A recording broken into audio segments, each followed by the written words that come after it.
Hello my dear மக்களே. டெய்லியும் ஓடுறோம்ல. ஆனால் ஒரு இடத்துல சலுப்பு தட்டு. இப்படி ஓடுறோமே எதுக்கு ஓடுறோம் தெரியாது. ஆனால் ஓடுறோம். சரி, எனக்கு எங்கேயோ அது ரிலேட் ஆகும்னு நினைக்கிறேன். நீ செல்கின்ற பாதையை தெளிவாக அறிந்து கொண்டால் சேர்கின்ற ஊர் சீக்கிரமே வந்துவிடும்.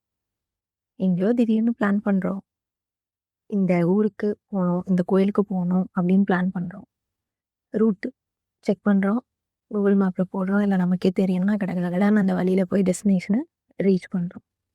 திடீர்னு கிளம்புறோம், எங்கேயாவது போவோம் அப்படின்னு வண்டி எடுத்து ஸ்டார்ட் பண்ணா நம்ம வீட்டு வாசல்லேருந்து வெளியே வந்தோன்னா ரைட்டு திரும்பணுமா லெஃப்ட்டு திரும்பணுமான்னே யோசிப்போம் இல்லையா?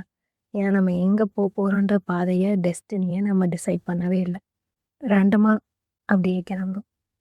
இது பிரயாணத்துக்கு மட்டும் இல்லை, ஒவ்வொருத்தரோட வாழ்க்கைக்கும் பொருந்துகிற விஷயம் தானே. நம்மளோட டெஸ்டினி என்ன, நம்ம எதை நோக்கி செயல்படணும், நம்ம லட்சியம் என்னன்னு டிசைட் பண்ணிட்டோம்னா அதுக்கான ஸ்டெப்ஸ் எப்படி எடுத்து வைக்கணும்னு யோசிப்போம். அதுக்கான வழியை தேடுவோம். ஆப்வியஸாக இந்த யூனிவர்ஸ் நமக்கு அந்த வழியை காமிக்கும். கரெக்ட் தானே? நீ செல்கின்ற பாதையை தெளிவாக அறிந்து கொண்டால் சேர்கின்ற ஊர் சீக்கிரமே வந்துவிடும். சிந்தித்து செயல்படுவோம்.